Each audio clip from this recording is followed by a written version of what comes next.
ఈరోజు మల్లెపూలు బాగా పూయడానికి ఎంతగానో ఉపయోగపడే బోన్ మీల్ అంటే ఎముకల పొడిని ఎలా తయారు చేయాలో ఈ చిన్న వీడియోలో తెలుసుకుందాం. స్కిప్ చేయకుండా ఎండ్ వరకు చూసేయండి.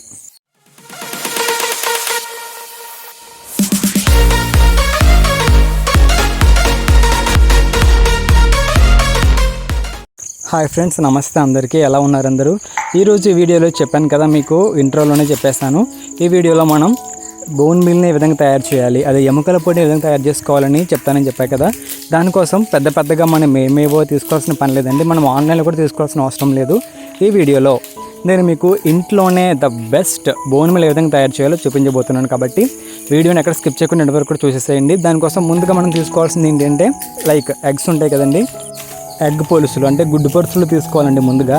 సో వీటిని మనం మిక్సీలో కాకుండా రోట్లో దంచామంటే అసలు బోన్ మీల్ అనేది చాలా మెత్తగా వస్తుంది. మిక్సీలో వేసామంటే అది మరీ పౌడర్లో అయిపోతుంది. మరీ పౌడర్లా ఉండకూడదు ఎప్పుడు కూడా బోన్ మీల్ అనేది. సో ఇది మనం మొక్కకి ఎందుకు ఇస్తాము అంటే, మొక్కకి కాల్షియం అనేది చాలా అవసరం. కాబట్టి కాల్షియం ఎక్కువగా ఎక్కడ ఉంటుంది అంటే బోన్స్ స్ట్రాంగ్గా ఉండడానికి యూజ్ అవుతుంది. కాబట్టి ఇది బోన్స్లో ఎక్కువగా ప్రజెంట్ అయి ఉంటుంది. కాబట్టి మొక్కకి ఇది మనం ఇస్తూ ఉండాలి. నెలకు ఒకసారి కానీ, లేదంటే 2-3 వారాలకు ఒకసారి కానీ దీనిని మల్లె మొక్క ఉన్నటువంటి కుండీలో ఉన్న మట్టికి ఇస్తూ ఉండాలి. కాబట్టి దీన్ని ఎలా తయారు చేయాలో అసలు జీరో కాస్ట్ అనమాట. మనం ఎలాంటి కాస్ట్ పెట్టకుండా ఇంట్లోనే మంచిగా తయారు చేసుకోవచ్చు. సో చెప్పాను కదా, దానికోసం ముందుగా మనం గుడ్డు పెంకులను తీసుకోవాలి, ఒక రోటి తీసుకోవాలి. దాని మీద మనం పెట్టి దంచామంటే చాలా మంచిగా నలుగుతాయి. చూడండి, ఒకసారి నేను ఇక్కడ చూపిస్తున్నాను కదా. సో యాస్టేజ్ మీరు ఇట్లా చేశారంటే మీ మల్లె మొక్కకి ఇంట్లోనే బోన్ మీల్ రెడీ అయిపోయినట్టే. మీతో ఇలా మాట్లాడుతూనే సగానికి సగం నేను గుండగా చేసేస్తాను పౌడర్ లాగా. ఇంకొంచెం నలగాలి కాబట్టి అది కూడా కంప్లీట్ చేస్తాను. ఈలోపు వీడియోని ఎక్కడ స్కిప్ చేయకుండా ఎండ్ వరకు చూసేయండి.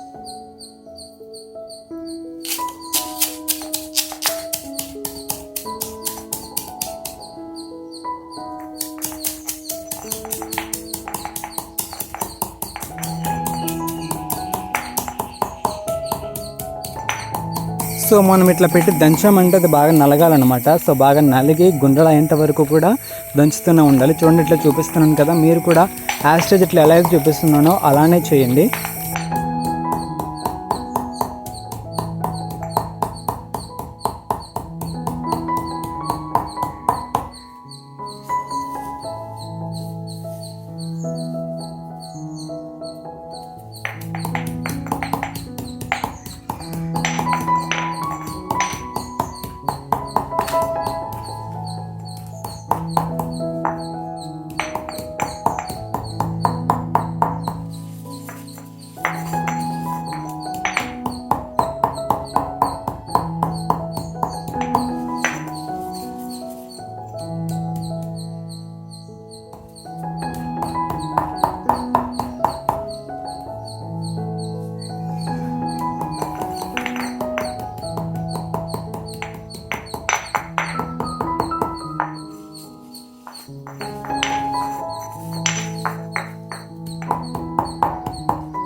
ఆల్మోస్ట్ మన బోన్ మీల్ అనేది రెడీ అయిపోయిందండి. చూడండి ఒకసారి. చూడ్డానికి చాలా అంటే చాలా స్మూత్గా దీని యొక్క స్ట్రక్చర్ అనేది తగులుతుంది. సో దీన్ని కనుక మనం నెలకు ఒకసారి లేదంటే 2-3 వారాలకు ఒకసారి మల్లె మొక్కని మనం ఏ కుండీలో అయితే పెట్టామో లేదా మల్లె మొక్కని ఏ మట్టిలో అయితే పెట్టామో లేదా నేలపైన పెట్టిన మల్లె మొక్క అయినా పర్వాలేదు, మనం కుండీలో పెంచుతున్నట్టు మల్లె మొక్క అయినా పర్వాలేదు. సో కంపల్సరీగా మనం 1 లేదా 2 స్పూన్ల చొప్పున మొక్క మొదట్లో వేయాలి. అది కూడా మట్టి కొంచెం తవ్వి తర్వాత దీన్ని యాడ్ చేయాలి. అప్పుడు మాత్రమే ఆ మొక్కకి కాల్షియం బాగా అంది మొక్క అనేది చాలా స్ట్రాంగ్గా ఎదిగి మనకు ఎక్కువ మొత్తంలో పువ్వులను అందిస్తుంది. ఒకసారి మీరు ఈ టిప్ని పాటించి చూడండి, అసలు మీ మొక్కకి తిరుగులేనటువంటి పువ్వులు అనేవి పూస్తాయి అన్నమాట. సో చూసారు కదా ఫ్రెండ్స్, వీడియో నచ్చితే కంపల్సరీ లైక్ చేయండి అండ్ మన ఛానల్ని సబ్స్క్రైబ్ చేసుకోవడం మాత్రం మర్చిపోకండి. ఇలాంటి ఇంట్రెస్టింగ్ వీడియోస్ చాలా వస్తూనే ఉంటాయి. మరొక వీడియోతో మళ్ళీ కలుద్దాం. అంతవరకు బాయ్.